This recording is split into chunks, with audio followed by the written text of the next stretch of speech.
पप्पू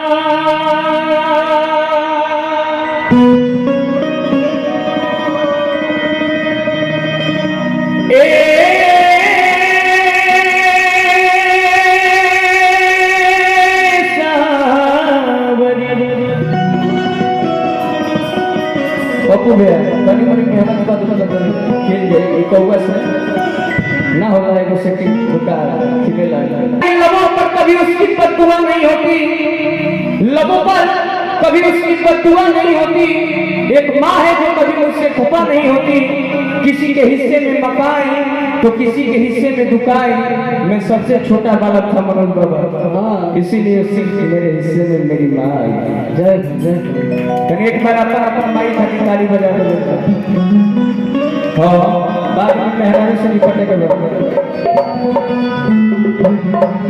भक्त माई के दरबार में गई, माई से विनती करता कि हे मैया भाई इतना टेंट समियाना है, इतना सुंदर व्यवस्था देखा करूँ मैया।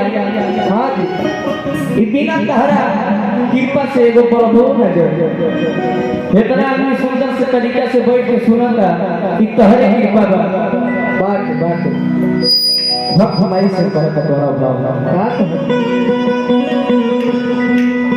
जय जय जग जननी विंध्यवासिनी है आसिनी है मैया।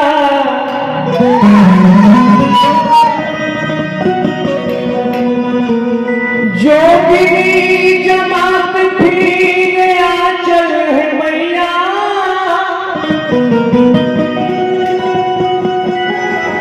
महिषासुर मर्दिनी है गर्दनी में अड़हुल फूल।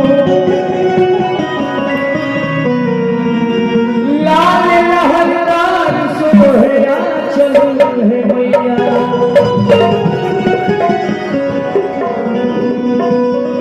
ऋषि महर्षि देवर्षि ब्रह्मर्षि लोगे रौरे पोथी बाचना तू जब चारो मैया। गौस भुज भारी है शिकार के मतारी अम्बे। रौरे बल फिरे लिगुला चल है मैया।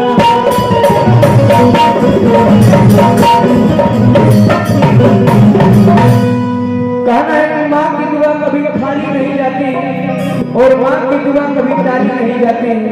कि बर्तन मांझ कर 4 बेटों को पाल लेती है माँ, मगर 4 बेटों से एक माँ नहीं पाल लेती। सही बात। एगो बहुत सुंदर गीत गौले रहे लेकिन ओकरे के बाद में सुनाई माहौल बन क्रिएट हो गया। बहुत सुंदर पुराण वही लागल।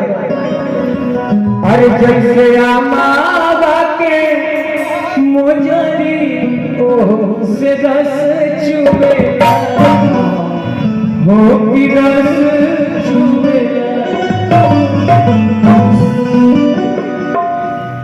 बहुत सुंदर साउंड सब के समझ के पप्पू भैया का स्वागत करने जा। जय हो। परन माझधार बीचे आलोक बाबा परन माझधार बीचे।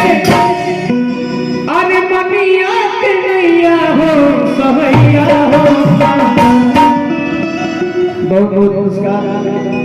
माँ शक्ति रिकॉर्डिंग स्टूडियो बना चला अमन बाबू के तरफ से। ये सही साथ कलाकारी में 4 चांद लगा तो है ना। अब ये बन रहा है, ये जाओ है ना।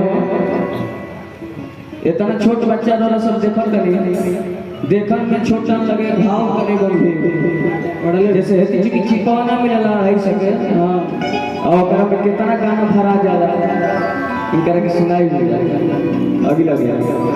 अरे परल माझधार बीचे अरे बबुआ के नैया हो सहैया हो।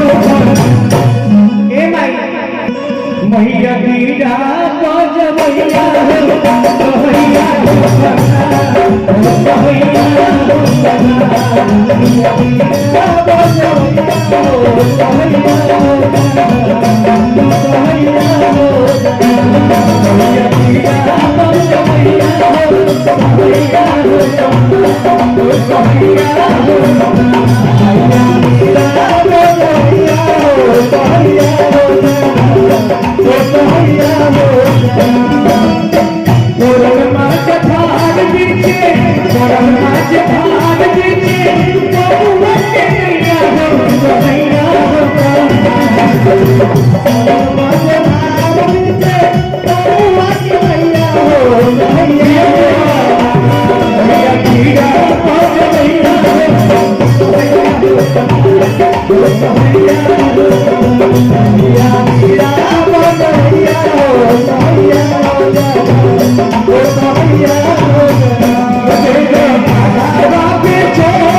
जब पुरान लय जब लागेला वो गाना के हम ना लगल कि निमिया के डाढ़ मैया झूलेली झूलनवा हो कि झूली झूली ना।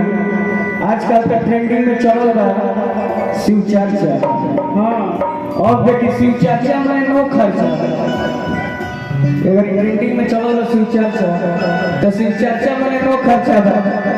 बस दूगो अगरबत्ती 10 रुपया के बादाम और 10 रुपया के लचीदाना लेके नमस्ते गुरु भैया, नमस्ते शिष्या बहन, नमस्ते हरिंदर भैया। कोनो खर्चा नहीं थे शिव चर्चा में नो खर्चा। हाँ अब हम लोग तो कहे लगे हे महादेव महादेव, अरे जागी जागी महादेव, अरे जगागी महादेव। शिव चर्चा में आलोक बाबा कोनो खर्चा नहीं थे। यही से जहाँ भी मंदिर पर 12 बज गए तो मेहरा रेडी हो जाए। हाँ फलाना गुरु महीना अगर हमारी आवाज सुन रही है तो शिवाला पर आने का कष्ट करेगी। हाँ तो मैया पीड़ा तो जमैया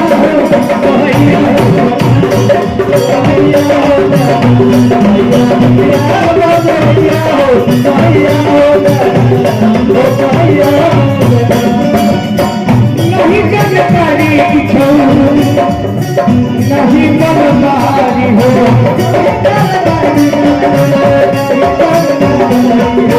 नहीं जानकारी नहीं मनमारी हो।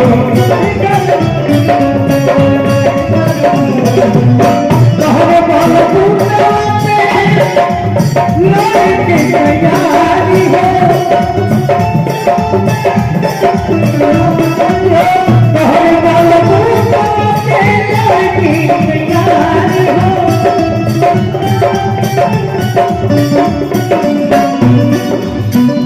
अगर कलाकार अगर अच्छा रही हाँ जी तो तनी एडजस्ट कर सकते। सही बात बा। जे अपने माई से प्यार कर कोई दुर्गा माई से तनी दोनों हाथ उठा ले बेटा शर्माए के नहीं के ना। जे हाथ ऊपर करे तो जल्दी ऊपर करे ना जी, ये सब कोनो बात नहीं है ना ना उठा ले बेटा माने ऊपर माने रोड पर जानते माने। हां ऊपर हाथ रख माई से मांग लीजिए और मांग लीजिए। कौन भैया अगर समझसेवी बने तो हाथ उठाई कर कार्यक्रम विधायक बन गई। हाँ सीएम बन गई।